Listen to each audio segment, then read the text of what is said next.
안녕하세요. 블리볼입니다. 5월 18일 NBA 경기 분석 좀 진행해 보려고 합니다. 내일은 동부 컨퍼런스 파이널이고요. 보스턴 셀틱스와 마이애미 히트 경기입니다. 네, 마커스 스마트, 제일런 브라운, 제이슨 테이텀, 알 호퍼드, 로버트 윌리엄스 3세가 출전할 걸로 예상되는 보스턴이고요. 게이브 빈센트, 맥스 스트러스, 지미 버틀러, 케빈 러브, 뱀 아데바요가 출전할 걸로 예상되는 마이애미입니다. 보스턴은 갈리날리 선수가 아웃이고요. 마이애미는 코디 젤러 선수가 GTD 그리고 히로 선수는 아웃입니다. 히로 선수에 대한 얘기가 많은데 히로 선수는 아마 현재는 부상 수술은 했고 부상 복귀 일정은 없는 걸로 알고 있습니다. 타임라인은 잡혀 있지 않고요. 수술은 잘 됐는데 기본적으로 그 훈련은 아직 안 하고 있는 걸로 알고 있습니다. 마이애미는 지금 이제 케빈 러브를 4번으로 이제 지금 쓰는데요. 사실 케빈 러브 선수는 4번으로 나오지만 거의 뭐 3&D처럼 3점 던지는 빅맨이긴 하거든요. 외곽에서 돌고. 알 호퍼드가 마킹 잘 해줄 걸로 보여지고 있고 대신 이제 인사이드 공격은 호퍼드가 더 좋기 때문에 4번 맞대결 자체 그리고 프론트 코트 맞대결 자체는 보스턴이 좀 더 유리하지 않나 생각하고 있습니다. 네. 보스턴 시즌 평균 득점은 118점, 평균 실점은 111점으로 득실점 마진 플러스 7점이었는데 현재 플레이오프에서 홈 성적은 114, 104로 득실점 마진 플러스 10점입니다. 홈에서는 뭐 1차전, 2차전 전부 다 좋은 기록을 가지고 있다고 생각해 주시면 좋을 것 같습니다. 현재는 풀업에서는 마이애미와 첫 번째 대결이기 때문에 정규 시즌 마이애미 맞대결에서 주요 선수들 스탯을 보도록 하겠습니다. 제이슨 테이텀 선수는 현재 플레이오프 득점은 28점, 평균 득점을 올려주고 있는데 마이애미와의 그 경기에서는 평균 31점을 올려주고 있고 어시스트는 5개에서 4개, 어시스트는 하나 줄지만 리바운드는 그대로 10개를 잡아주고 있고요. 좋은 기록을 보여주고 있습니다. 평균보다 좋은 기록을 마이애미와의 경기에서 진행했다고 보여주시면 좋을 것 같습니다. 브라운 선수는 24점, 평균 기록은 24점인데 마이애미와의 경기에서 30점을 올렸습니다. 이걸로 봤을 때에는 아마 마이애미에서 제일런 브라운 선수를 주전에서는 히로가 막지 않았나 싶거든요. 근데 히로 선수는 수비가 좋은 선수가 아니고 애초에 제일런 브라운은 뭐 아이솔 공격력이 사실 굉장히 좋은 선수이기 때문에 브라운이 평균보다 조금 더 마이애미와 시리즈에서 좋은 기록을 냈던 것 같습니다. 하지만 현재 타일러 히로는 아웃, 그리고 2번은 맥스 스트러스인데 스트러스 선수가 히로보다는 수비가 괜찮거든요. 그래서 브라운 선수를 어, 저 30점보다는 조금 더 제어를 잘 해주지 않을까 생각하고 있습니다.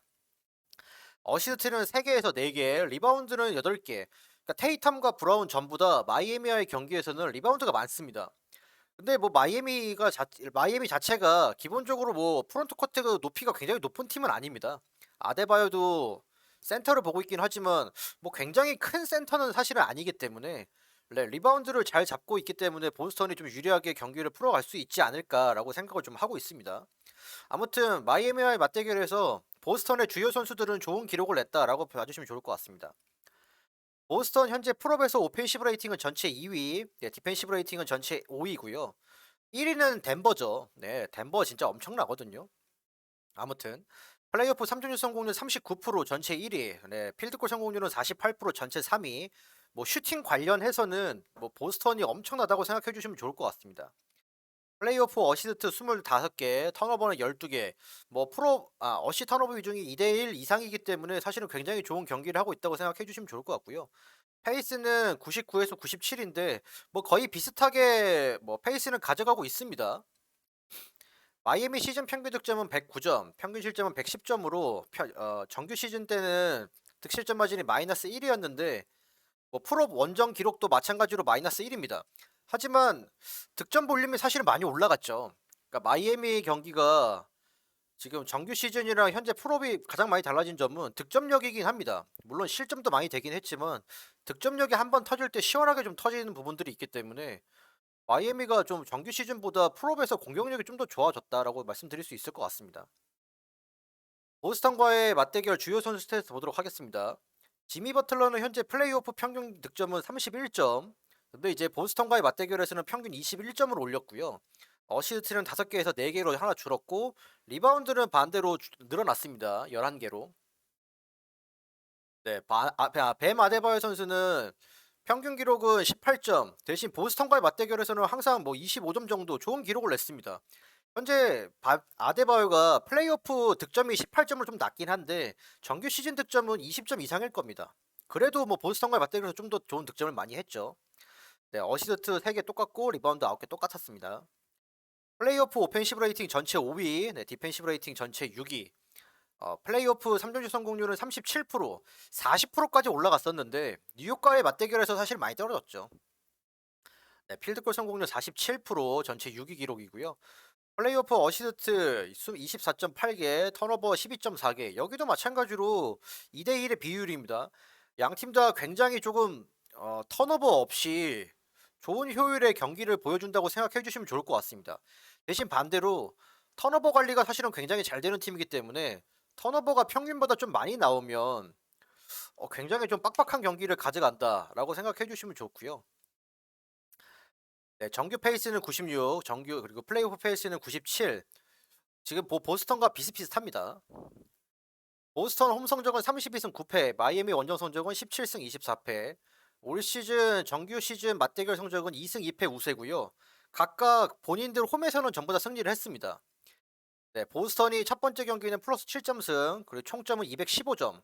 그리고 보스턴의 두 번째 플러스 13점 승이 있었고요. 그때 총점은 255점이었습니다. 마이애미가 그 다음에 본인 홈으로 돌아와서 플러스 4점 승, 네, 총점 236점이었고, 그 다음에 플러스 3점 승, 총점 193점이었습니다. 총 4번의 맞대결에서 지미 버틀러는 2번의 결장을 했고요. 지미 버틀러가 한 번 결장한 경기에서 졌고, 한 번 출전한 경기에서도 출전한 경기에서는 이겼고, 한 번 결정한 경기에서는 졌거든요. 근데 한 번 결정한 경기에서도 7점 차로만 졌습니다. 네, 그러니까 버틀러가 나오면 기본적으로 어느 정도 점수가 벌어지거나 하지는 않고 접전 경기를 한다고 봐주시면 좋습니다. 지금 보스턴과의 플러스 13점 승 저 부분이 버틀러가 빠졌던 경기이긴 하거든요. 근데 그거 제외하고 첫 번째 플러스 7점 승 때 버틀러가 있었고, 그리고 마이애미가 플러스 4점 승 할 때도 한 번 버틀러가 있었습니다. 그리고 버틀러가 한 번 없었는데 마이애미가 보스턴을 잡은 적이 있거든요, 홈에서. 물론 브라운이 없긴 했지만. 네, 그래서 저는 마이애미가 충분히 해볼 만한 시리즈라고 생각하고 있습니다. 그리고 뒤에 가서 말씀드리겠지만 보스턴이 마이애미보다는 조금 더 많은 경기를 치렀기 때문에 마이애미가 충분히 해볼 만한 경기지 않을까.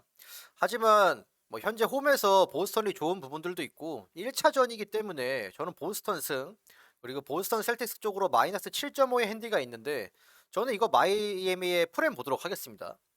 아까 말씀드린 것처럼 버틀러가 출전했을 때에는 굉장히 큰 점수 차로 지기보다는 뭐 7점 대부분 안쪽에 패배였거든요. 지금 뭐 기록에 보시다시피. 그래서 7.5까지 잡혀 있는 건 아마 뭐 히로도 없고 뭐 올라디퍼도 없고 이런 선수들이 굉장히 부상으로 많이 빠져 있어서인 것 같은데 뭐 현재 그냥 뭐 마이애미 나쁘지 않다고 보고 있습니다. 네. 언오버 기준은 211.5인데요. 저는 오버 보도록 하겠습니다. 마이애미가 뉴욕과의 맞대결에서는 뭐 뉴욕의 앞선 수비가 진짜 빡빡하기도 했고, 네, 그래서 이제 좀 그 외곽에서 슛이 안 터지는 부분들이 있었는데, 물론 보스턴도 수비는 굉장히 좋거든요. 뭐 스마트, 화이트, 뭐 브라운 다 좋긴 한데 팀 수비적으로 보스턴이 좀 아쉬운 부분들이 있다고 생각하기 때문에 그래도 마이애미가 어느 정도 득점을 해주지 않을까라고 생각을 하고 있습니다. 네. 마지막으로 간략하게 양 팀에 대해서 좀 적어봤는데 제가 이게 딱 그 칸수나 이런 거 맞추지 못해가지고 좀 가독성이 떨어지는 점 이해 부탁드리겠습니다. 네, 보스턴은 먼저 말씀드리면 현재 3일의 휴식을 치렀고요. 13경기 치렀습니다. 필라델피아와도 7차전까지 치렀죠. 뭐 엄청났고 생각보다 경기를 많이 치렀습니다. 네, 1번인 네, 그 2위인데도 불구하고 생각보다 많이 좀 치렀고 필리와의 3차전 이후 자유투 성공률이랑 어시스트가 낮아지고 있습니다. 자유투 성공률이 제가 생각하기로는 체력과 가장 연관이 많이 되는 스탯은 저는 자유투 성공률이라고 보거든요. 왜냐면 자유투 성공률은 아무 그 방해 없이 조용히 던질 수 있는 슛이기 때문에 체력적인 부분, 그러니까 체력이 떨어지면 집중력이 떨어지고 그에 따라서 성공률은 낮아진다고 보고 있어서 필리와의 3차전 이후 보스턴의 자유투 성공률이 떨어지는 건 보스턴 선수들이 체력적으로 좀 어려움이 있지 않나라고 예상을 좀 하고 있고요. 어시스트가 낮아지는 건 그 밑에 있는 내용들이랑 좀 겹쳐지는데 필라델피아가 3 차전 이후 사실은 수비를 진짜 잘했습니다. 네. 공격이 좀 아쉬워서 그랬지 수비는 되게 잘했거든요.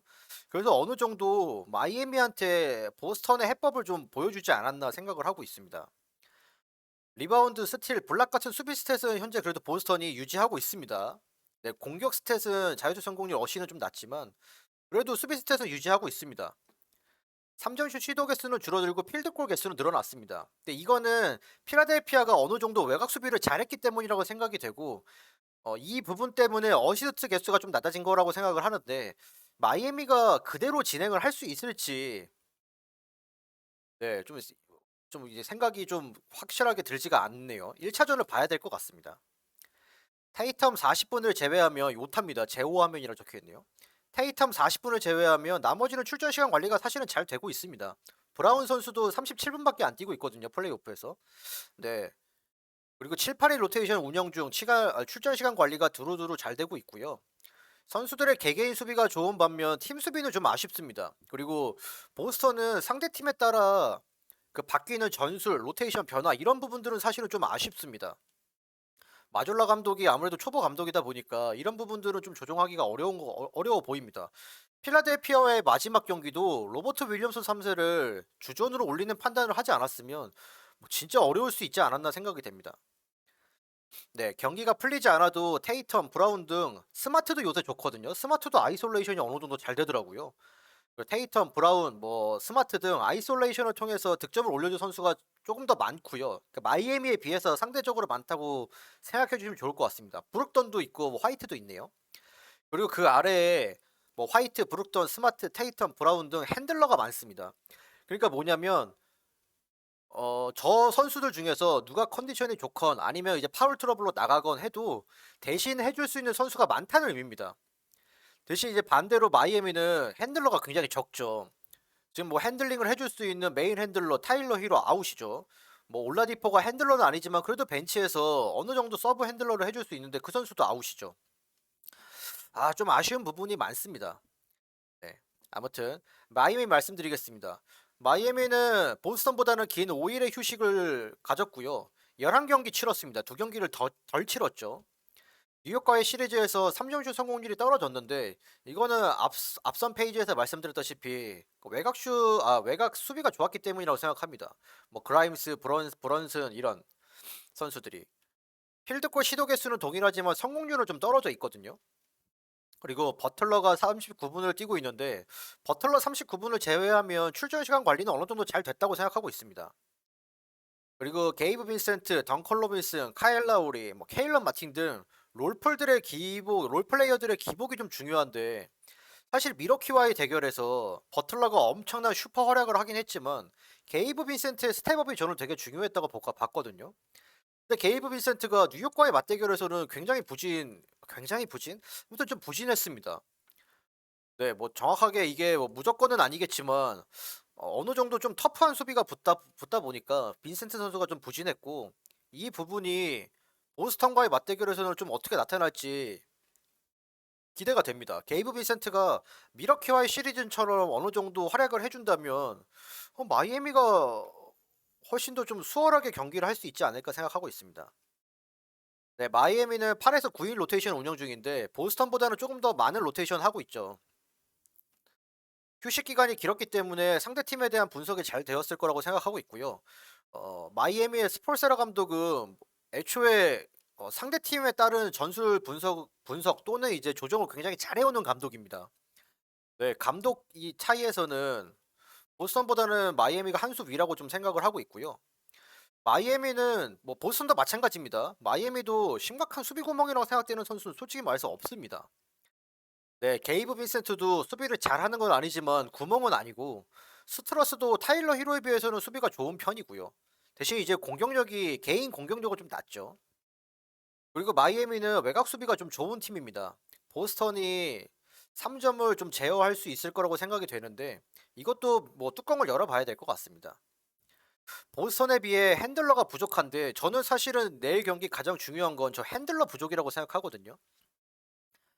어, 게이브 빈센트도 좀 부족하고 라우리랑 버틀러가 가장 많이 좀 공격 전개를 하지 않을까 생각이 되는데 결국에 그러면 뭐 라울이랑 버틀러만 막아주면 어느 정도 공격 흐름은 많이 막을 수 있다는 얘기가 되거든요. 대신 보스턴은 앞서 말씀드린 것처럼 5명이나 핸들링을 좀 할 수 있고 저 부분에서 훨씬 좀 수비하기가 까다로운 건 마이애미가 보스턴 수비가 훨씬 까다롭지 않나 생각이 됩니다. 그래서 전반적인 그냥 스탯 또는 뭐 경기력 이런 것들을 봤을 때 보스턴이 유리한 거는 사실은 좀 당연하긴 하거든요. 근데 뭐 마이애미는 뭐 플레이인 토너먼트까지도 갔었는데 결국 지금 이제 미러키도 꺾고 뉴욕도 꺾고 컨퍼런스 파이널까지 왔거든요.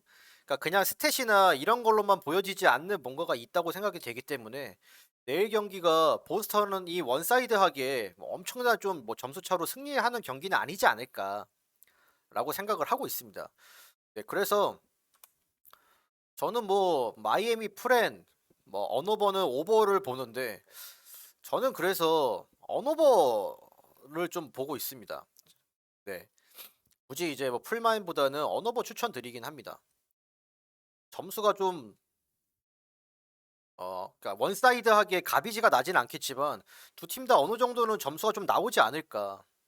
네, 플레이오프에서 그리고 말씀드린 것처럼 마이애미가 수비도 수비지만 공격을 좀 많이 공격력이 많이 좋아졌기 때문에 저 부분 때문에도 오버가 나지 않을까라고 생각을 하고 있습니다. 네, 아무튼 네, 이렇게 이제 뭐 분석은 마무리하고요. 저 오랜만에 좀 오늘 이제 레이커스랑 덴버 경기 보고 좀 너무 재밌어서 그냥 한번 해봤는데 재미로만 봐주시고요. 베팅하실 때 참고만 해서 진행해 주시면 좋을 것 같습니다. 감사합니다.